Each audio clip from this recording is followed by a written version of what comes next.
Before I get into season 4, which is the season I want to discuss, the issues with Transformers started way back when the movie came out. The movie wanted to create this really epic, action-filled, story-changing moment for the series, not to mention set up a new line of toys. It did accomplish those things. Did it do good in every area? God, no. On one side, you have parents complaining about the cursing and all that nonsense. On the other, with the fans, it was the death of Optimus Prime. Why did his death make the show fall on its face? We have a very memorable and heart-wrenching death in Beast Wars. I don't really remember anyone complaining about Dinobot's sacrifice. Why was it okay for him to die versus Optimus Prime dying in the movie? How you do the death and what it means to the character determines whether it works or not. There's problems with how Prime died, not that he died being the issue. Transformers was an unexpected success. It's a very simplistic series, and I don't mean that in an insulting way. There's lots of kids shows out there that were just made to sell toys, and they naturally spawned a franchise, which evolved and improved over the years. You can't deny that Optimus Prime was the core that made Transformers. Peter Cullen and the writers created an icon, where even the guys who made the bad Transformers movies still had Cullen voice the character. That's how important he was to many kids and adults. From a kid's point of view, you just had 2 seasons of a show that were amazing. Giant robot fights that could transform into so many different things. A small group of humans became their friends so they could protect Earth and hope they could one day save their own homeworld. Prime became people's father figure. He has so many positive qualities, and you find out they're getting a movie. Your favorite show now on the big screen. It's going to have amazing animation, a cool soundtrack. It's the peak for fans. And then Prime gets killed near the beginning of the movie. How do you think kids will react from that? It's a powerful moment, yes, but it was the wrong place to do it. How come Dinobot's death is the complete opposite? It had meaning behind it. Dinobot was a different type of character done in the Transformers series, a Predacon who decided to change sides. He saw Megatron as a failure, and the Maximals being the better choice of the two in getting off the planet. He only cared about himself, which in return for a while not be trusted by the Maximals, but he had honor. There was some respect there. So over the first 2 seasons, they trusted him. We trusted him. At the same time, delved into his original actions, eventually culminating at a turning point. Season 2 gave him a choice: rejoin the Predacons or stay a Maximal. Whether Dinobot likes it or not, he was changed with his time as a Maximal, which in return gave the enemies more depth. We understood why Predacons do what they do. At the same time, we could see that an enemy can become a friend, with the most defining moment of this was Dinobot's sacrifice in preventing the death of early humans. He was able to complete his arc. Sad as it was, he became a Maximal in this sacrifice. For the audience, the character was complete. We could let him go. Prime's death is totally different. It's a stake in the heart with no build-up to it in the series, which is a very big problem that keeps happening with G1. It only came out of the necessity of needing new toys and shock value. The movie needs to be this huge thing. Hurry, let's curse and kill Prime off. That will make it so memorable. Except kids were bummed and mad, and since the show is animated, a good chunk of season 3 was already underway, so now they're pretty much stuck with what they did. What made it worse was when we entered season 3, more characters were killed off. The punches kept on going. Hot Rod, well, Rodimus Prime, was not a good replacement to Optimus. As a character, he's okay. We're getting acclimated to the time jump. We're getting ready to transition to this new hyper Autobot as the new Prime, but we barely got any good screen time between Hot Rod and Prime before his death. And when we get to see him now be Rodimus Prime without the spectacle of Unicron's head blowing up, he didn't do it for me. It didn't really matter who replaced Optimus Prime. No one was going to work, thanks to the way he was killed off. You have this new character that's trying to be him while you're pissed off that Prime's dead. It was a bad combo of issues.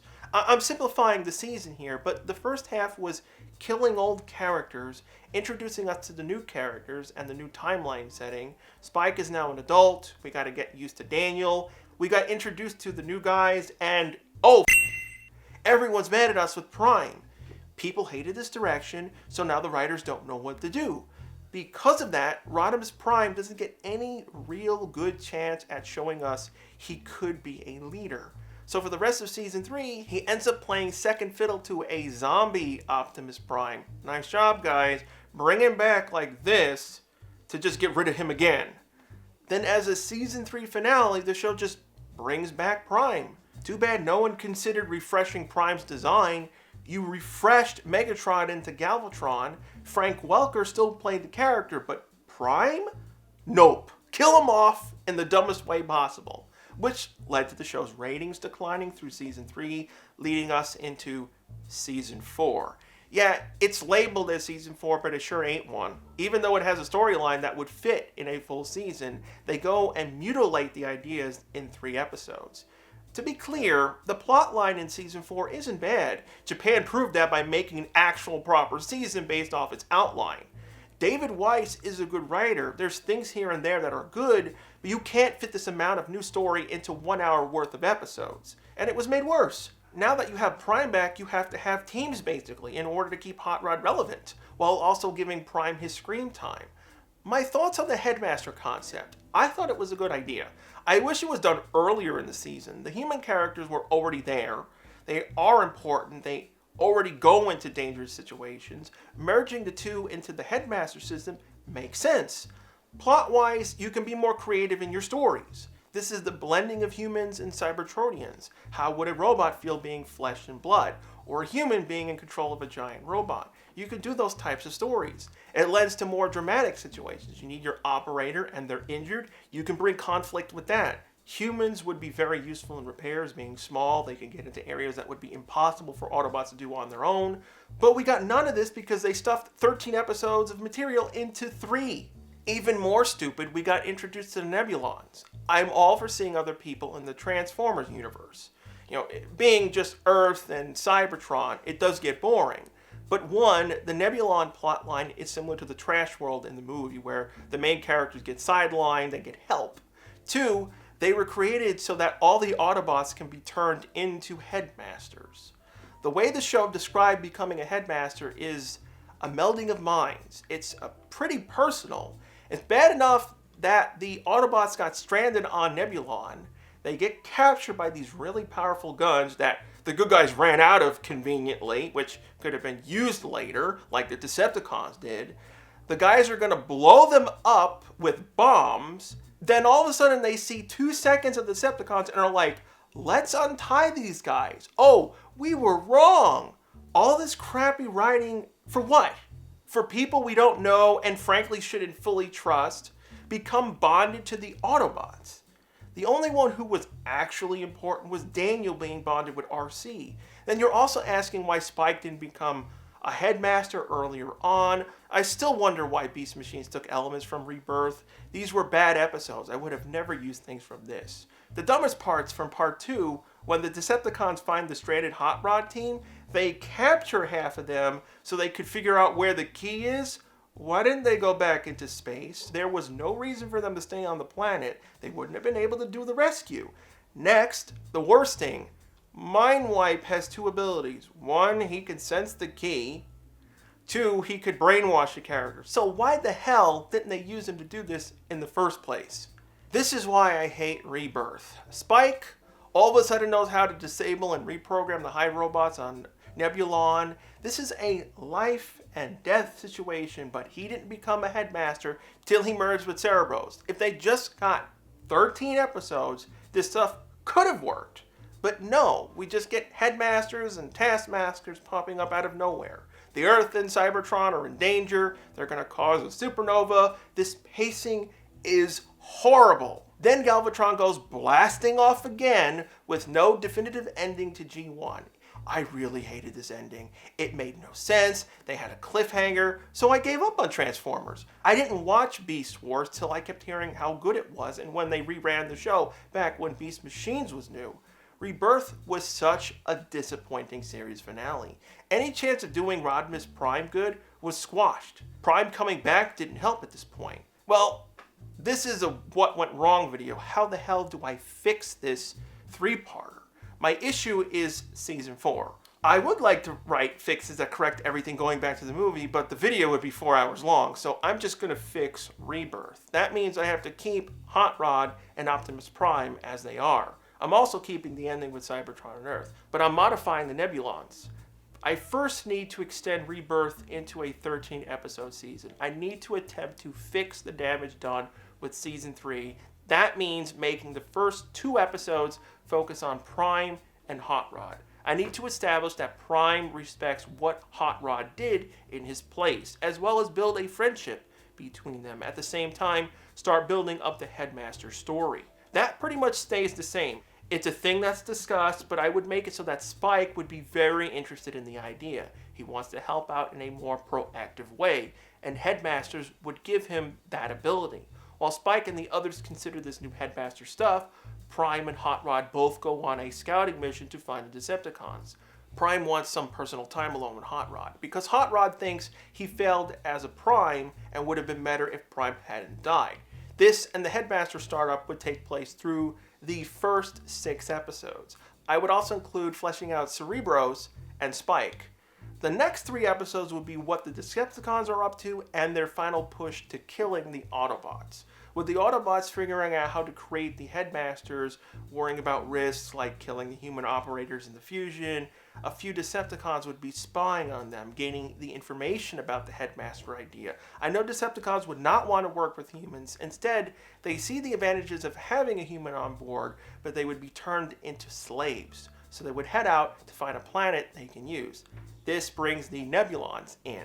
Forcefully convert them into Headmasters, gaining their knowledge of their weapons, plus whatever other things they have, which would allow them to pull off an assault on Cybertron and Earth. Think of the Nebulons acting as lightning rods. Any attack that attempts to disable electronics are absorbed by the humans. This gives them the huge advantage. Prime and Hot Rod hear the assault on the 2 planets. Prime decides to head to Cybertron, while Hot Rod heads back to Earth. The attack on Cybertron stays mostly the same, except with Prime being on the planet the whole time. The key is then taken off Cybertron by Ultra Magnus, who heads to Earth. In the second half of the season, it would be about Ultra Magnus and Hot Rod getting back to Earth. Magnus being attacked on the way, so he crash lands somewhere on Earth, while the other Autobots on Earth go into hiding in order to complete the Headmaster system. Due to the time constraints, Spike is only able to convert some of the Autobots into Headmasters. Now, who will be the Headmaster pilots since I removed the Nebulons? Right at the start, I would have Spike be the first one, but for the other choices would be characters brought back from seasons 1 and 2, such as Sparkplug, Chip, and Louisa, pulled from existing characters. And since it's now 2010, they're older, we get to see new sides to them, get a couple of episodes bringing them back up to date to the audience. Hot Rod and Ultra Magnus have been trying to locate the others, where we finally get to see the real Headmasters at work. They eventually reunite, but it doesn't go all that smooth. Prime goes through all the same messages from Vector Sigma. In this change, Galvatron brings Cybertron to Earth in order to get the key once they locate it. The same issues happen with Daniel and RC. Daniel does suffer critical injuries, and RC is the one who wants to become his partner. They get captured by Galvatron. The rest of the Autobots head off to fight on Cybertron, while Cerebros is the only one left he could convert to a Headmaster. The finale plays out the same with one exception: no cliffhanger. Some Decepticons and Autobots die, but Galvatron is captured. They pay for their crimes, and the series ends. Is this rewrite perfect? No. If I had the option, Prime would have been upgraded like Megatron was. He would have never been replaced. At least with my changes, it makes the Headmaster system better. You're using established characters and not people we just met. We don't have to waste time on their backstory. It focuses on characters we need to know. The first 2 seasons were solid. As long as you have good episodes, I don't care that you're a simple show. That's what made Transformers cool. It wasn't just the cars, the planes, the explosions. We liked the characters. There was always someone funny or cool. Yes, you're getting a movie. You can do almost anything, but you should always remember what a series is about and stick to it. You could have had a few characters die. They could have had killed off Sparkplug. Him going out being a hero, Optimus feeling totally devastated that he failed an old friend that he knew for 30 years. You could have done a story of Prime with that. Not kill him off at the peak. I guess in some ways we kind of have to thank Season 3 and Rebirth. We wouldn't have gotten Beast Wars the way we did. The writers saw how they failed there and avoided those mistakes and even made fun of them.